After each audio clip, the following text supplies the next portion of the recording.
She played it 4 times before she admitted she had heard it correctly.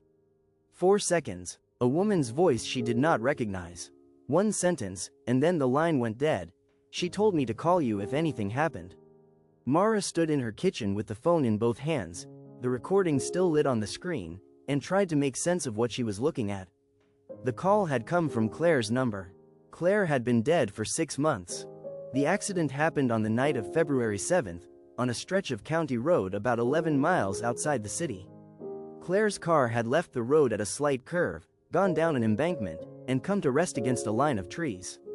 A passing driver reported it at 11:47 p.m. He had nearly missed it in the dark. The investigation lasted 4 days. Icy conditions were noted in the report. No other vehicle, no witnesses. The official conclusion was that Claire had lost control on an icy patch and gone off the road before she could correct. She had not been drinking. She had not been speeding. There was nothing on paper that pointed to anything other than an accident on a cold night in February. Mara had flown in the next morning. She identified the body. She helped their mother through the arrangements. She packed Claire's apartment over 2 weekends, methodically, alone, because doing it with other people around felt impossible. She believed she had returned Claire's phone to the carrier's retail store.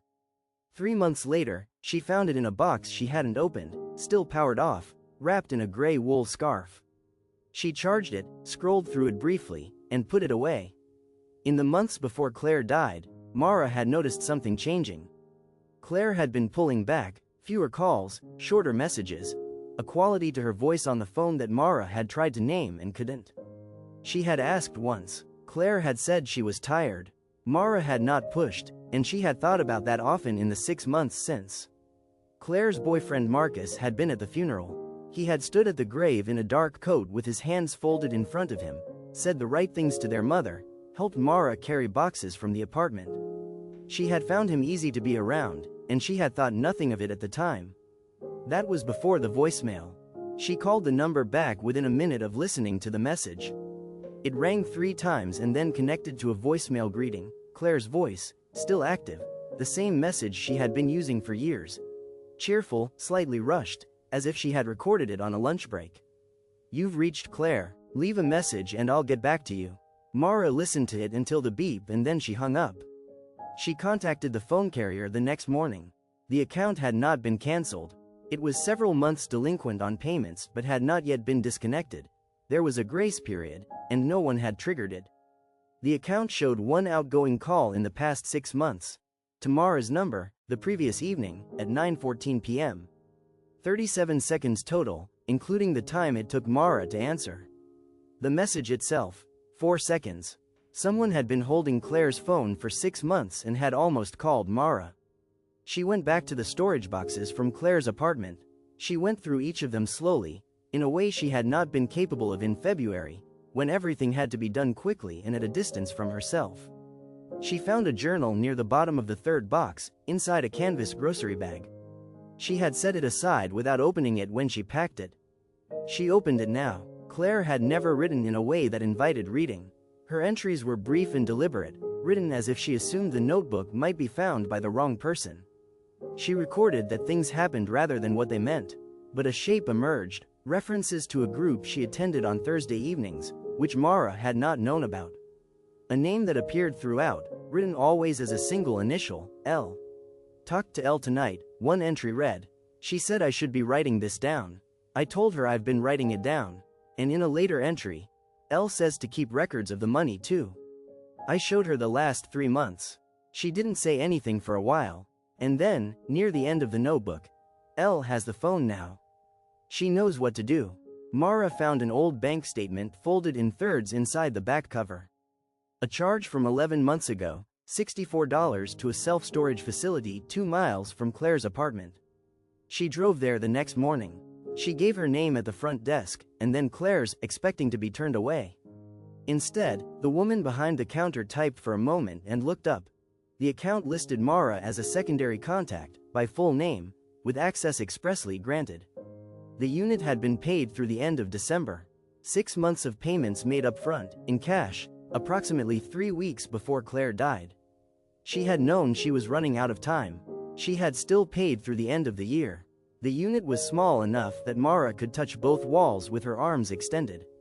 A single bare bulb on a pull cord overhead, one folding chair, a cardboard box on the concrete floor, taped to the inside of the door, a folded piece of paper, sealed with a strip of clear tape. For Mara, tell her everything. Below that, a single initial, underlined twice, L. Inside the box, a manila folder with printed screenshots of text messages, threads going back almost a year. A spiral notebook filled with Claire's handwriting, dates in the left margin, incident descriptions on the right. Short sentences, specific details, a car key on a plain ring that Mara didn't recognize, and a slip of paper in Claire's handwriting, an address, a day, a time. Thursdays, 7 p.m. Mara sat on the folding chair and read the spiral notebook. The entries covered 14 months. They described money moved from Claire's account without her knowledge, a phone taken and its contents searched, plans cancelled without explanation, then the friends themselves allowed to fall away. A landlord contacted without her consent, and threaded through all of it, an accumulation of small maneuvers, small losses of ground, documented in the compact handwriting of someone who had decided to make something out of it. To turn her fear into a record. The following Thursday, Mara drove to the address on the slip of paper. It was a church building, a side entrance that opened to a basement room with low ceilings and folding chairs in a loose oval. A coffee urn on a folding table, overhead fluorescent light. A woman with short red hair arrived before anyone else and began setting out the chairs. She looked up when Mara came through the door and stopped moving entirely. Her name was Lena. She had attended this group for 3 years. Claire had started coming almost a year before she died.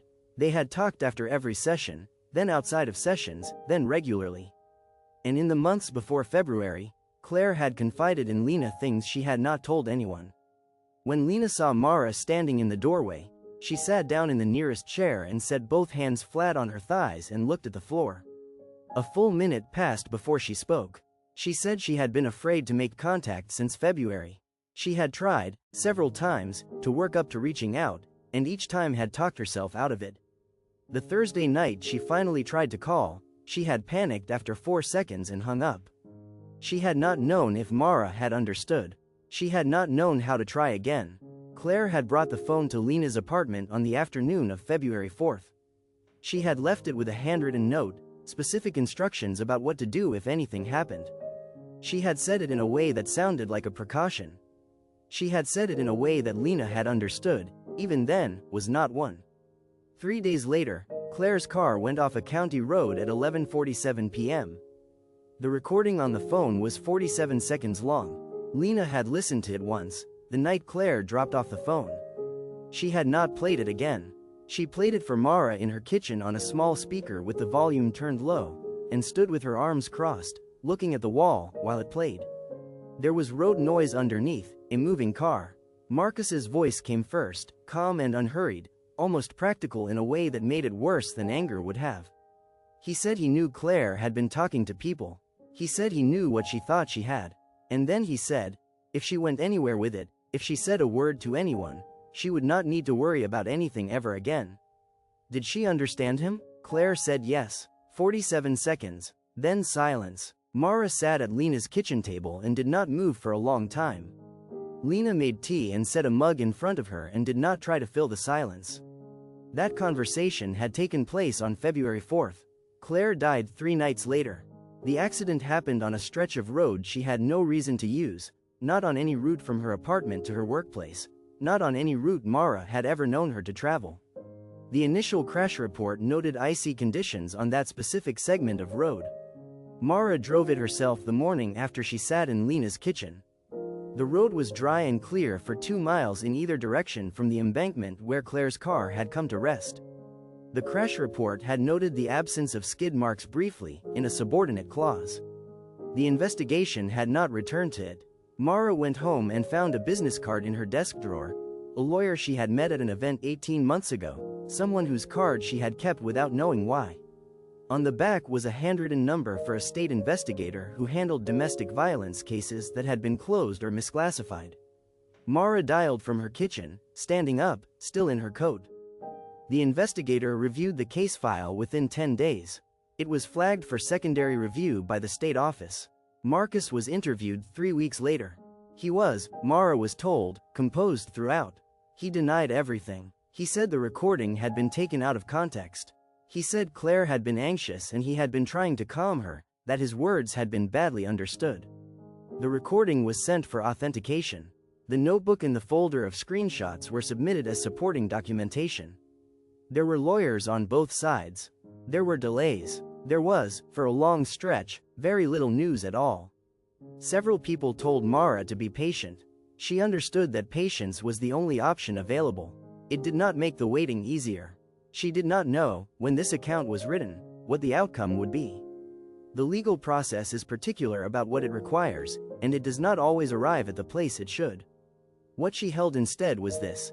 In the months when she had noticed something wrong and not pushed, when she had taken the word tired at face value and moved on, Claire had not been still. She had been recording, documenting, keeping dates and incident descriptions in a small spiral notebook. She had found one person she could trust. She had paid 6 months of storage in advance and written her sister's full name at the top of the account.